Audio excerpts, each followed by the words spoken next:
Now I want to do something that's fair here, because just a few minutes ago I called out the churches and the synagogues and the imams from the temples, the rabbis from the temples. I called them out and asked them where they were.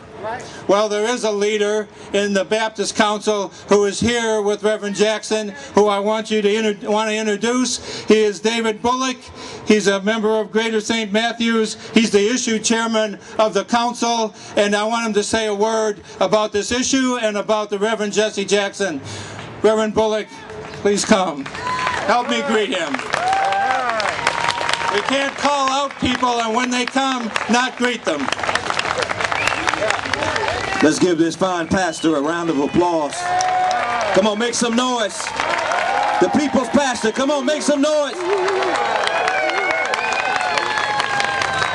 No justice? No justice? No justice? Fired up? Ready to go? Fired up? Ready to go? Fired up? Ready to go? Make some noise. Make some noise. I'm Pastor David Bullock, pastor of the Greater St. Matthew Baptist Church, member of the Council of Baptist Pastors, chairman of the Issues Committee. I also have the honor of working with Reverend Jackson, Rainbow Push Detroit chapter president. There's so much that could be said. We don't want to take time away from Reverend Jackson, but this is a major pivotal moment in the history of our country. Right. There's a shifting of wealth and ownership going on, and we have to open up our eyes and open up our hearts, and we have to ready our hands so that our voices can be heard, because we can make a difference. We can make a difference. We have students like myself. I'm a graduate student, come out of graduate school, degree and debt. Debt. Somebody say debt. Degree. Degree and debt. And now the question is, where am I going to find the kind of employment that's going to allow me to lower that debt? This is happening all over the country. And guess what? Even if I filed for bankruptcy, I still would owe that student loan debt. There's a problem with the system that puts the burden on the back of intelligent students like myself. And then for all of us, those of us who are losing homes. I pastor a church. A member of my church came to me. She said, "Reverend, I need help." I said, "What's the problem?" She said, "I'm getting ready to lose my home." She said, "I've lived in this community for 30 years. And now I'm getting ready to lose my house." She said, "Not only that, but my daughter, who works for Chrysler, is only working 19 weeks this year." I said, "There are 52 weeks in a year." I said, "How many weeks is she working?" She said, 19 weeks. I said, "What is she going to do with the rest of the weeks?" She said, "I don't know."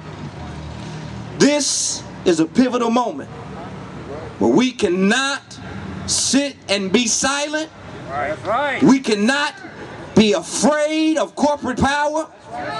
We cannot fail to let our voices be heard. On the street, at the White House, wherever we are, we have to let the powers that be know that this will not stand. We want a moratorium on foreclosure. We want renegotiation on student loans. We want a bailout for Main Street and not just Wall Street.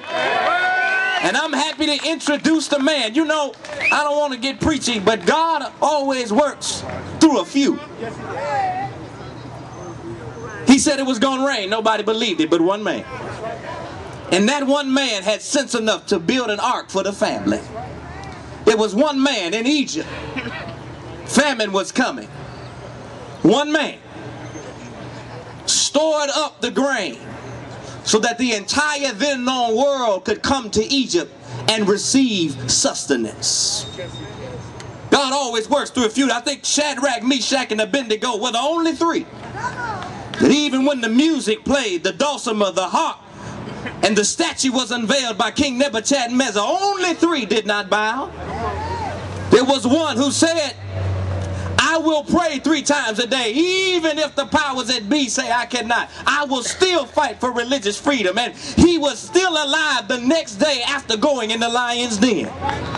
And I'm so glad today that God is still using the few